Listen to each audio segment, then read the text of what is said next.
Okey, Assalamualaikum dan selamat datang ke kelas Bahasa Arab bersama saya Akmal. Okey, dalam pelajaran Bahasa Arab pada hari ini kita akan belajar satu tajuk yang menarik dan sangat berguna dalam kehidupan, iaitu cuaca dan iklim dalam Bahasa Arab. Kita akan kenal simbol-simbol penting, belajar perkataan-perkataan yang menarik serta kaedah membina ayat dengan mudah dan cepat. Untuk bahagian yang pertama, saya akan kongsikan kepada kamu semua simbol-simbol cuaca. Jadi, kita akan kenal simbol cuaca di dalam bahasa Arab, di dalam bahasa Melayu itu apa. Okey, ayo. Mari kita lihat gambar ini bersama. Ini ialah peta ramalan cuaca yang menunjukkan pelbagai keadaan cuaca di Eropah dan sekitarnya. Di sini kita boleh lihat pelbagai simbol yang mewakili jenis-jenis cuaca. Simbol yang pertama, mushmisun, yang bermaksud cuaca cerah. Simbol yang kedua, ghaimun, yang bermaksud cuaca mendung. Simbol yang ketiga, mumtirun, yang bermaksud hujan. Simbol yang keempat, sulujun, yang bermaksud salji. Simbol yang kelima, riyahun, yang bermaksud angin kuat. Simbol yang keenam, dababun, yang bermaksud berkabus. Simbol yang ketujuh, ghaimun juz'iyan, yang bermaksud separuh mendung. Dan yang terakhirnya, asifah ra'diyah, yang bermaksud ribut petir. Okey, berdasarkan semua simbol-simbol yang kita belajar ni, kita akan mencari ataupun membina ayat menggunakan istilah ataupun perkataan-perkataan yang kita belajar sebentar tadi. Okey. Sebagai contoh, ayat yang saya boleh beri ialah fi Isbanya taqsul mushmis, yang bermaksud di Sepanyol cuaca sangat cerah, ataupun di Sepanyol cuaca cerah. Yang keduanya ialah fi Faransan fahuwa mumtir, di Perancis cuaca hujan, ataupun di Perancis cuaca di sana ataupun iklim di sana hujan. Untuk bahagian yang kedua pula, saya akan kongsikan kosakata cuaca. Okey, sekarang mari kita belajar beberapa perkataan asas yang penting yang sering digunakan dalam kehidupan seharian. Ayo, mari kita belajar bersama-sama. Okey, untuk perkataan yang pertamanya ialah taqsun, yang bermaksud cuaca.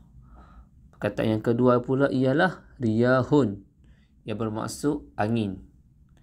Yang ketiganya pula ialah amtarun, yang bermaksud hujan. Yang keempatnya ialah suhubun, yang bermaksud awan. Yang kelimanya ialah sulujun, yang bermaksud salji. Yang keenamnya ialah dababun, yang bermaksud berkabus. Yang ketujuhnya ialah asifatun, yang bermaksud ribut. Yang kelapannya ialah ra'dun, yang bermaksud guruh ataupun petir. Yang kesembilannya ialah ataupun yang terakhirnya ialah barkun, yang bermaksud kilat. Okey, setakat itu sahaja.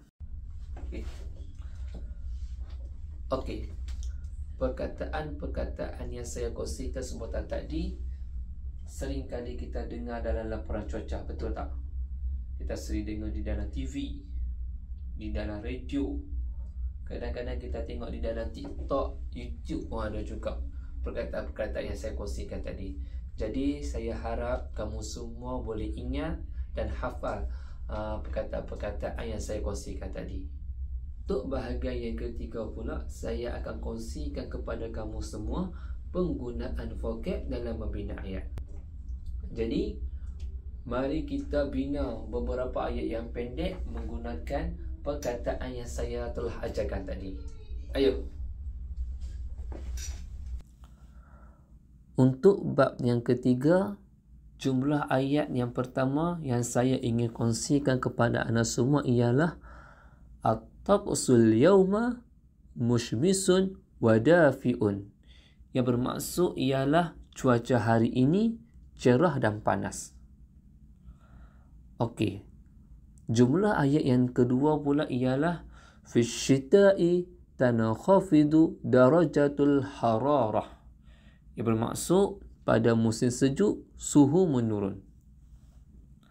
Jumlah ayat yang ketiga pula ialah hunaka riyahun qawiyatun wa amtarun ghazizatun. Yang bermaksud terdapat angin kuat dan hujan lebat. Yang keempat pula ialah hal hunaka sifatul yaum. Adakah terdapat ribut hari ini? Dan yang terakhir pula ialah uhibbul jawwa mumtira li'annahu hadiun. Ia bermaksud saya suka cuaca hujan kerana ia tenang. Okey, setakat itu sahaja 5 jumlah ayat yang saya ingin kongsikan kepada anda semua.